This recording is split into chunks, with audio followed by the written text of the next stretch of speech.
Bismillahirrahmanirrahim, students. So the topic we are going to discuss is periodic table. So what is periodic table?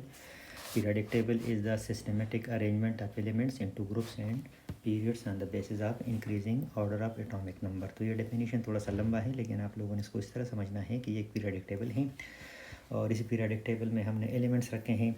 तो systematic order का मतलब ये है कि यहाँ हमारे पास हो जो एटॉमिक नंबर 1 है, ठीक है, तो वो एलिमेंट हमने इधर रखा है। सबसे पहले ये देखिए रोल नंबर 1 है और ये हाइड्रोजन। फिर अगला एलिमेंट नंबर 2 इधर है, आपको पीरियड टेबल नज़र भी आ रहा है। तीसरा एलिमेंट है लिथियम, फिर फोर्थ हैं, फिर फिफ्थ हैं, फिर 6, 7, 8, 9, 10। इस तरह इधर 11, ये 12, ये 13 देखिए नज़र आ रहे हैं, ये 14, 15, 16, 17, 18, फिर 19, 20, 21, 22, 23, इस तरह आप चलते जाएँ। तो इसमें मैं टाइम वेस्ट नहीं करता। इस तरह 36 हो गया, 37 हुआ, इस तरफ 54 हो गया, 55 हो गया, 86 हो गया, ठीक है। तो इस तरीके से एलिमेंट्स को मतलब है कि एक टेबल की सूरत में रखा गया है। तो इसको हम कहते हैं पीरियडिक टेबल। तो इसको सिस्टमेटिक इसलिए कहते हैं कि ये हमने एटॉमिक नंबर के हिसाब से तरतीब से रखे हैं, ठीक है। तो ये सिस्टमेटिक का क्या फ़ायदा होता है? सिस्टमेटिक का ये फ़ायदा होता है कि इससे हम एलिमेंट्स को इजीली स्टडी कर लेते हैं, ठीक है। तो इसका मकसद क्या है? What is the purpose of periodic table? कि पीरियडिक टेबल क्या करता है? Importance. So its importance is that periodic table make the study easy. So periodic table का जो इम्पोर्टेंस है, सो टू यानी what is the purpose? To make study of elements more easy, ताकि इसको हम आसानी से स्टडी कर सकें, ठीक है। तो आपने देखा होगा जिस तरह एक सुपर स्टोर होता है तो उसमें सारी चीज़ें इस तरह तरतीब से रखी होती हैं कि वहाँ हम कोई भी चीज़ मतलब है कि आसानी से वहाँ से ढूंढ सकते हैं। या हम किसी मतलब मेडिकल स्टोर जाते हैं, बहुत बड़ा मेडिकल स्टोर होता है, तो आप देखेंगे कि वहाँ भी सारी मेडिसिन्स तरतीब से रखे होते हैं, तो इसीलिए उनको वो मेडिसिन ढूंढना आसान होता है। तो यहाँ पीरियड टेबल का आपने डेफिनेशन समझना है। और सिस्टमेटिक ऑर्डर का मतलब ये है कि increasing order of atomic number है, ठीक है। अच्छा जी, नेक्स्ट हमने पीरियडिक टेबल के ग्रुप्स देखने हैं और पीरियड देखने हैं। तो ग्रुप्स हमने पढ़ने हैं। तो आप देखिए ये जो लेफ़्ट साइड पे आपके पास आ रहा है ना 1, इसको हम कहते हैं 1। तो इसको हम कहेंगे ग्रुप नंबर 1। ये पूरा जो है ना ये हमारे पास ग्रुप नंबर 1 है। ये ग्रुप नंबर 1 है इसलिए कि जब हम इनकी इलेक्ट्रॉनिक कन्फिग्रेशन लिखते हैं, जैसे मैं इधर लिखूँ सोडियम, तो सोडियम के लास्ट शेल में होगा एक इलेक्ट्रॉन। अगर मैं पोटेशियम लिखूँ तो उसके लास्ट में शेल में होगा एक इलेक्ट्रॉन।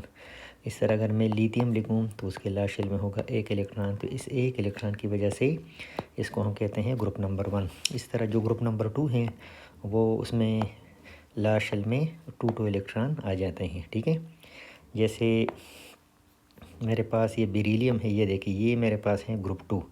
अगर मैं इनके एलिमेंट्स की कन्फिग्रेशन लिखूँ 4 एटॉमिक नंबर, तो इसका कन्फिग्रेशन है 2n2। अगर मैं मैग्नीशियम ले लूँ, so if you take magnesium it will be 2a2। Similarly if I take calcium atomic number 20, तो इसका कन्फिग्रेशन है 2882, राइट। सो आप यहाँ देख सकते हैं कि हर एक के लास्ट शेल में 2 इलेक्ट्रॉन आ रहे हैं, तो इसी वजह से ये ग्रुप 2 बनाएगा। इस तरह जो तीसरा पीरियड है वो उनके लास्ट शेल में 3 इलेक्ट्रॉन आते हैं। जैसे ये आपके सामने बन जाता है बोरान, ये देखें इनके लास्ट शेल में 3 इलेक्ट्रॉन आएंगे। बोरान 5 इलेक्ट्रॉन है, तो 2 और 3। इस तरह एल्यूमिनियम को देख लें तो एल्यूमिनियम में 13 इलेक्ट्रॉन है, तो इसका कन्फिग्रेशन होगा 283, ठीक है। तो जो ग्रुप नंबर होता है और लास्ट शेल में इलेक्ट्रॉन नंबर होता है तो वो तकरीबन सेम ही होंगे, ठीक है। तो इसको हम कहते हैं सिस्टमेटिक ऑर्डर, यानी तरतीब से एटम को एलिमेंट्स को रखा गया है। अच्छा जी, तो अगर आप पीरियडिक टेबल में देख लें तो हमारे पास जो लेफ़्ट साइड हैं ये वाला पोर्शन, तो ये सारे मेटल्स हैं, ठीक है। और जो राइट वाला साइड है इसको कहते हैं नॉन मेटल्स। अब मेटल्स क्या होते हैं? मेटल्स होते हैं good conductor of heat and electricity. So these are good conductor of heat electricity. फिर इनके अंदर कुछ बहुत ज़्यादा अच्छे कंडक्टर हैं, कुछ वीक कंडक्टर हैं लेकिन कंडक्शन करते हैं, और जो ये वाला साइड हैं ये बिल्कुल कंडक्शन नहीं करते, तो इसी वजह से इसको हम नॉन मेटल कहते हैं। बहुत माइन्यूट कंडक्शन वो कर सकते हैं। तो मतलब है कि मेटल और नॉन मेटल, आपके पास जो राइट साइड होगा वो मेटल होगा और जो लेफ़्ट साइड होगा वो नॉन मेटल होगा। तो एक तरह से जब हम लेफ़्ट टू राइट की तरफ जाते हैं तो आप देखें इस तरफ मेटल ज़्यादा हैं, तो इस तरफ मेटल आहिस्ता आहिस्ता कैरेक्टर कम हो जाता है, तो यहाँ मेटल कैरेक्टर ख़त्म हो जाता है। इस तरह जब हम इस तरफ आ जाते हैं तो इस तरफ नॉन मेटल कैरेक्टर बढ़ जाता है, यानी इस वाले मेटल्स हैं तो नॉन मेटेलिक कैरेक्टर यहाँ कम होगा और metallic non metallic character right पे ज़्यादा हो जाता है। ठीक है, तो आपने इस तरह इसको समझना है। मेटल्स और नॉन मेटल के बीच क्या फ़र्क है? So metals form cation. Metals क्या बनाते हैं? मेटल्स केटाइन बनाते हैं। केटाइन का मतलब है कि उनके ऊपर पॉजिटिव चार्ज आता है। जैसे देखिए लिथियम +1, सोडियम +1, पोटेशियम +1, आयरन +2, तो इनके ऊपर पॉजिटिव चार्ज आता है। तो पॉजिटिव चार्ज वाले एटम को हम कहते हैं केटाइन। तो केटाइन क्या होता है? एक ऐसा एटम जिसके ऊपर पॉजिटिव चार्ज होता है। ये क्यों हो जाता है? ये इलेक्ट्रॉन लूज़ करते हैं इस वजह से। और जो नॉन मेटल हैं वो एनाइन बनाते हैं। एनाइन का मतलब है कि इनके ऊपर नेगेटिव चार्ज आ जाता है। ठीक है, तो इसको हम नेगेटिव आयन भी कहते हैं या नेगेटिव चार्ज एटम भी कह सकते हैं। इसी तरह जो मेटल्स होते हैं, जितने भी मेटल हैं, मेटेलिक लस्टर होता है, यानी इनके अंदर एक चमक होता है। जैसे गोल्ड की आप देखिए चमक, लस्टर, मेटेलिक लस्टर यानी एक शाइनिंग करेक्टर होता है। अगला करेक्टर है मेटल्स का गुड कंडक्टर। अब ये करेक्टर नॉन मेटल में नहीं होते। अब जो नॉन मेटल हैं उनकी डल शेप होगी, कलरलेस भी हो सकता है, कलरफुल भी हो सकते हैं, लेकिन शाइनिंग नहीं होगा। ठीक है, जैसे आप सिल्वर को देखते हैं, स्टील को देखते हैं, लेकिन ये शाइनी ऑब्जेक्ट्स हैं। तो मेटल्स भी शाइनी ऑब्जेक्ट्स हैं और नॉन मेटल नॉन शाइनिंग। अच्छा, गुड कंडक्टर, तो नॉन मेटल्स बैड कंडक्टर हैं, उनमें इलेक्ट्रिसिटी और हीट नहीं पास होता। देखिए पुअर, पुअर का मतलब है नॉन कंडक्टर। मेलिएबल डक्टाइल क्या होता है? मेलिएबल का मतलब ये है कि मेटल से हम शीट्स बनाते हैं। देखिए जैसे डोर्स को आप देख लें, कितने बड़े बड़े शीट्स होते हैं। तो मेलिएबिलिटी का मतलब है can be drawn into sheets. और डक्टाइल का क्या मतलब है? वायर्स, यानी मेटल से हम वायर बनाते हैं, जैसे कॉपर की तारें हम बनाते हैं। ठीक है, एल्युमिनियम की बारीक बारीक तारें, ये इलेक्ट्रिसिटी में जो हम यूज़ कर लेते हैं बिजली के लिए तारों में। तो ये मेटल्स मेलिएबल भी हैं, इनकी हैमरिंग हम करते हैं तो शीट्स बन जाते हैं और बारीक बारीक तारे भी इनसे बन सकते हैं। नॉन मेटल्स ब्रिटल होते हैं। ब्रिटल का मतलब ये है कि टूट जाते हैं, कमज़ोर होते हैं। आप इनको मतलब हथौड़े से मारेंगे तो वो टूट जाता है। जो मेटल्स होते हैं वो बहुत सख्त होते हैं, उनके अंदर वो उनके मेल्टिंग बॉइलिंग पॉइंट बहुत ज़्यादा होते हैं। अब देखिए बर्तनों को आप कंसिडर करिए, कंटेनर के बर्तन में खाना जल जाएगा, पानी गर्म हो जाता है, बॉयल हो जाता है, लेकिन वो मेल्ट नहीं होते हैं। जबकि नॉन मेटल जो होते हैं उनके मेल्टिंग पॉइंट लो होते हैं, कमज़ोर होते हैं। थोड़ा सा इसको गर्म करिए तो मेल्ट हो जाता है। ठीक है, most solid at room temperature. जितने भी मेटल्स हैं तकरीबन सारे के सारे सॉलिड हैं। अच्छा, दो मेटल्स ऐसे हैं जो लिक्विड हैं, एक है मरकरी और एक और है गैलियम। तो गैलियम जो है ना 30 सेंटीग्रेड से नीचे ये सॉलिड होगा और 30 सेंटीग्रेड से ऊपर ये लिक्विड होता है। तो ये दो ऐसे हैं जो कि थोड़े से कमज़ोर हैं। बाकी जो मेटल्स हैं वो सारे सॉलिड हैं। सोनोरस का मतलब ये है कि they produce sound if they are hit. जैसे घंटी को हम मारते हैं ना, अब तो स्कूलों में इलेक्ट्रॉनिक आ गए हैं, तो पहले तो स्कूलों में इस तरह मेटेलिक एक गोल सा प्लेट होता था और ये बतौर एक घंटी बेल यूज़ करता था, तो इसको मारते थे तो आवाज़ प्रोड्यूस कर लेता है। तो आप किसी मेटेलिक ऑब्जेक्ट को, किसी चम्मच या देखें ना, किसी कंटेनर का जो ढक्कन होता है ना घर में बर्तन, आप उसको चम्मच से मारे तो वो एक साउंड प्रोड्यूस कर लेता है। तो मेटल्स इस तरह एक साउंड प्रोड्यूस करते हैं। नॉन मेटल जो है नॉन सोनोरस है, मतलब वो साउंड प्रोड्यूस हो नहीं करते। तो यहाँ से आप मेटल्स और नॉन मेटल्स को कंपेयर कर सकते हैं। अच्छा जी, पीरियोडिक टेबल में अगर आप देख लें तो आपको मेटल ज़्यादा नज़र आएंगे। यहाँ जो रेड कलर हैं ये सारे के सारे आपके पास हो मेटल्स बन जाते हैं। ठीक है, देखिए कितने ज़्यादा मेटल हैं। अच्छा, ये हाइड्रोजन जो मेटल्स के साथ पड़ा हुआ है ना, ये चूँकि गैस है हाइड्रोजन, तो इसी वजह से हाइड्रोजन मेटल्स में नहीं आएगा। ठीक है, क्यों? वो गैस हैं, तो गैस तो मेटल हो ही नहीं सकता। ठीक हो गया। अच्छा, तो और जो कुछ एलिमेंट्स ऐसे हैं ये जो आपको पीले कलर में नज़र आ रहे हैं कि दीज आर, जैसे ये वाले हो गए, सॉरी, ये आपको ये मेटलॉइड्स हैं। मेटलॉइड का मतलब ये है कि ये मेटल्स और नॉन मेटल के बीच में आ जाते हैं। तो इनके अंदर कुछ कैरेक्टर मेटल्स के होंगे और कुछ कैरेक्टर नॉन मेटल्स के होंगे, ठीक है। तो इस तरह आपको यहाँ से एक आइडिया हो जाता है कि कितने एलिमेंट्स मेटल्स हैं, यानी गुड कंडक्टर हैं।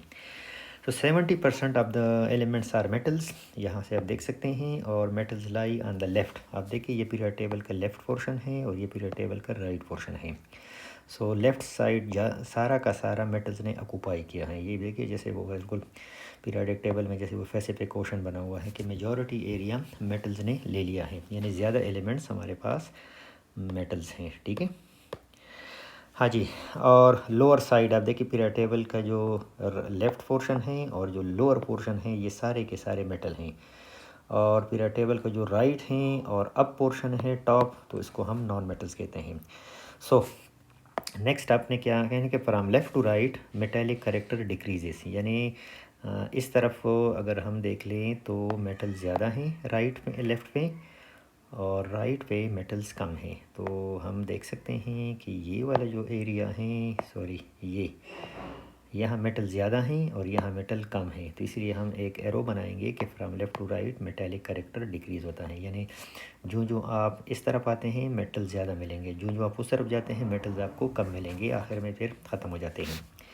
या फ्रॉम राइट टू लेफ़्ट, अगर आप इस तरफ से आते हैं, राइट से लेफ़्ट की तरफ आते हैं, तो आपको मेटेलिक ज़्यादा नज़र आएंगे। ठीक हो गया।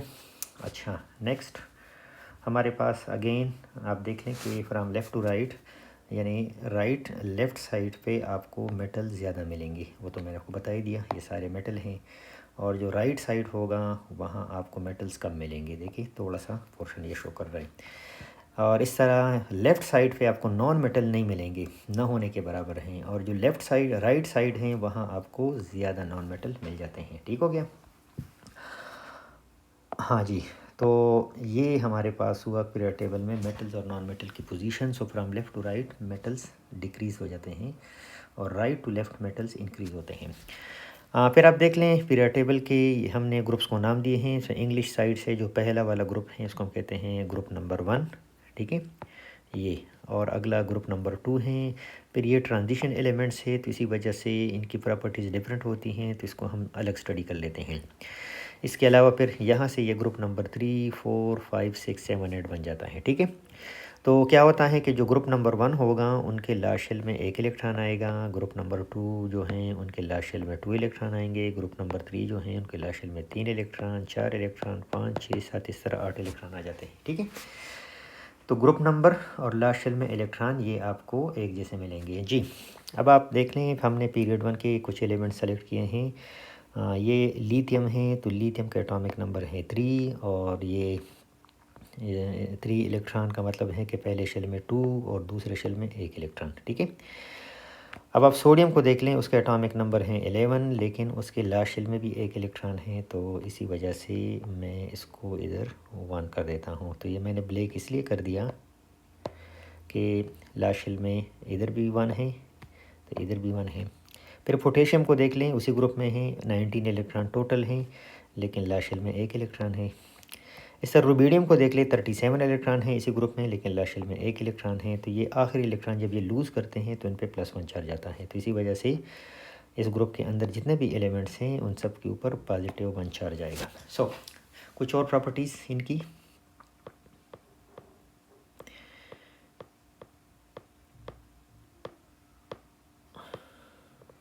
अच्छा जी, ग्रुप 1 एलिमेंट दे है 1 इलेक्ट्रॉन इधर आउटर शेल, आप देख रहे हैं ये ब्लैक कलर में लूज़ 1 इलेक्ट्रॉन। तो आउटर शेल वाले इलेक्ट्रॉन इनसे अक्सर लूज़ हो जाता है जब इनकी एनर्जी बढ़ जाती है। इनर शेल से इलेक्ट्रॉन नहीं निकलते, ठीक है, वो न्यूक्लियस के करीब होते हैं ना, तो न्यूक्लियस उनको जाने नहीं देता। ये जो लास्ट इलेक्ट्रॉन होता है न्यूक्लियस से दूर होता है तो वो लूज़ हो जाता है।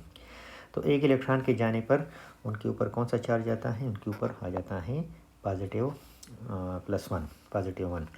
और चूँकि सबका चार्ज भी एक जैसा है, +1, तो इसी वजह से इनकी केमिकल प्रॉपर्टीज़ और रिएक्शन एक जैसे होते हैं। जैसे मैं एक एग्जांपल के तौर पे लिखता हूँ कि Na और Cl एक रेशो से बन जाता है, यानी NaCl 1:1 रेशो है, तो फिर KCl वो भी 1:1 रेशो से होगा, ठीक है।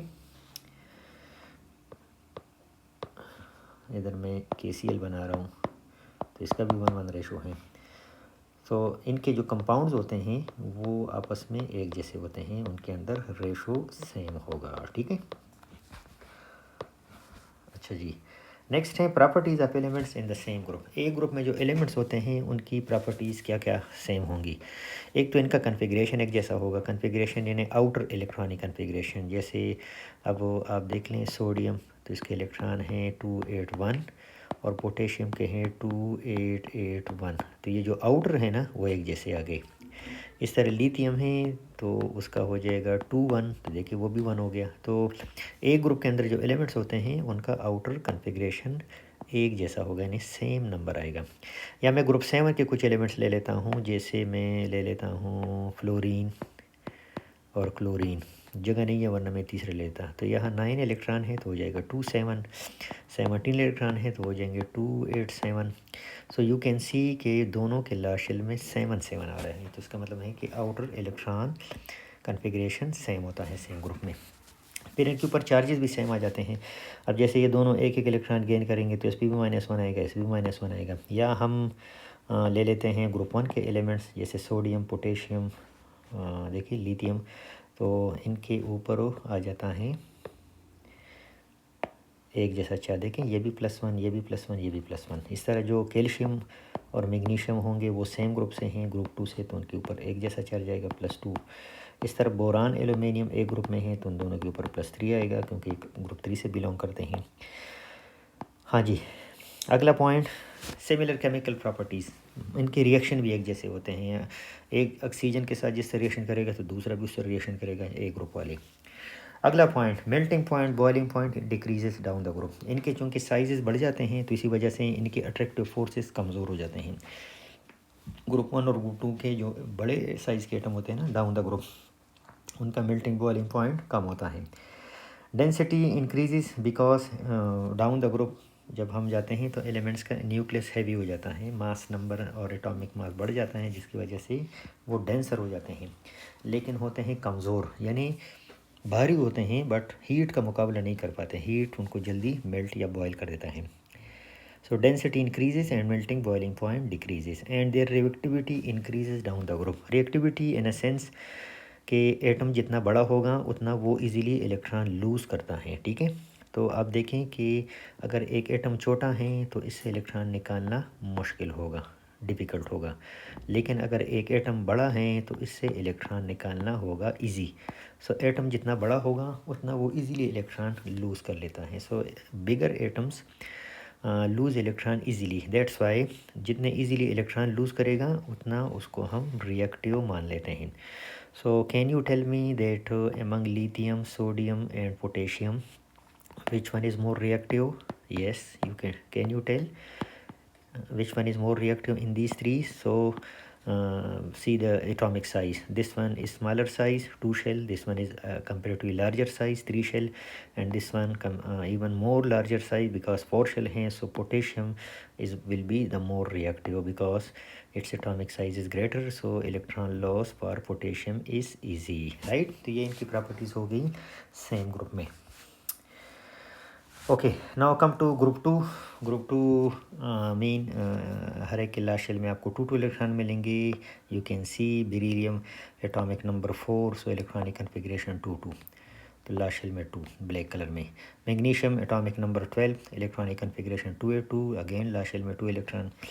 कैल्शियम लास्ट शेल में 2 इलेक्ट्रॉन। स्ट्रोंशियम लास्ट शेल में 2 electron. That's why everyone will lose 2 electron, these outermost to carry +2 charge, so that's why they make group 2. So group 2 के अंदर क्या क्या कॉमन होगा? they have 2 electrons in outer shell, you can see in black color. they will lose only 2 electron. remember आखिरी electron जो होते हैं ना outermost वो लूज होते हैं, inner इलेक्ट्रॉन लूज नहीं होते, and they will carry a +2 charge. again group 1 elements, alkali metals, you can see this one is lithium, sodium, potassium, rubidium, cesium and francium. So again इनकी properties हमने देखने हैं। they have 1 electron in their outermost shell। आपने यहाँ configuration में देखा, जब आप इनका कन्फिग्रेशन करते हैं तो आपको नज़र आ रहा है कि ब्लैक कलर में इनके पास एक एक इलेक्ट्रॉन है, clear.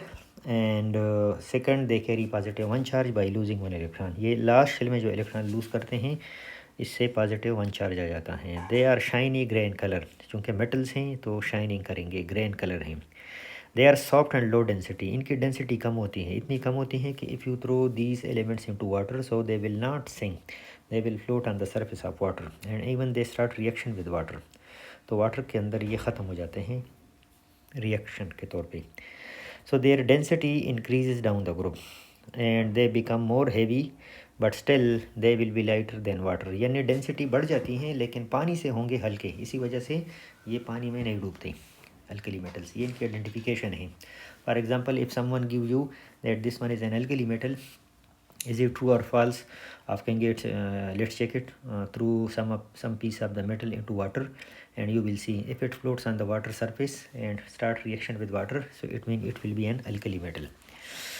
Their melting boiling points are low because bigger atoms they have weaker attractive forces, instability is there, shielding effect ज़्यादा होता है, सो ये हीट से जल्दी मेल्ट और बॉयल हो जाते हैं। These are highly reactive and stored in kerosene oil, इसको हम इस तरह खुला नहीं छोड़ सकते क्योंकि एयर में मॉइस्चर हैं, ऑक्सीजन है, उनके साथ ये रिएक्शन शुरू कर लेता है। दैट्स वाई ये केरोसिन ऑयल के अंदर इसको हम छुपा के रखते हैं, क्योंकि केरोसिन ऑयल में ये महफूज होते हैं। तो यहाँ लिखाएंगे दीज आर, ठीक है, and these are kept in kerosene oil. ये अक्सर क्वेश्चन आ जाता है, why alkali metals are kept in kerosene oil, because these are very reactive, that's why in kerosene oil they will not react with air or with water, and reactivity increases further down the group। ये अगर आप देख लें तो इसमें जो सबसे नीचे वाला एलिमेंट होगा वो सबसे ज़्यादा रिएक्टिव होगा, ठीक है। तो सबसे नीचे वाला मोर रिएक्टिव और ये वाला कम रिएक्टिव होगा। Okay, now some of the reaction of these elements with air, for example अगर इसको हम इस तरह हवा में खुला छोड़ दें तो एयर में जो ऑक्सीजन होगा वो इन एलिमेंट्स के साथ रिएक्शन शुरू करेगा, तो एलिमेंट्स ऑक्साइड में कन्वर्ट हो जाता है, यानी उसके साथ ऑक्सीजन लग जाता है। Similarly if we put it in water और put it in moisture, so moisture के साथ रिएक्शन करेगा तो इनसे हाइड्रोजन गैस बन जाता है। इस रिएक्शन में पानी टूट जाता है और वाटर हाइड्रोजन गैस बना लेता है। क्लियर हो गया? ये थी हमारे पास ग्रुप 1 की कुछ प्रॉपर्टीज़, और इसमें से आपसे कल क्वेश्चन पूछा जा सकता है, right. So it was all about the group 1 elements and some of the properties of the group 2 elements.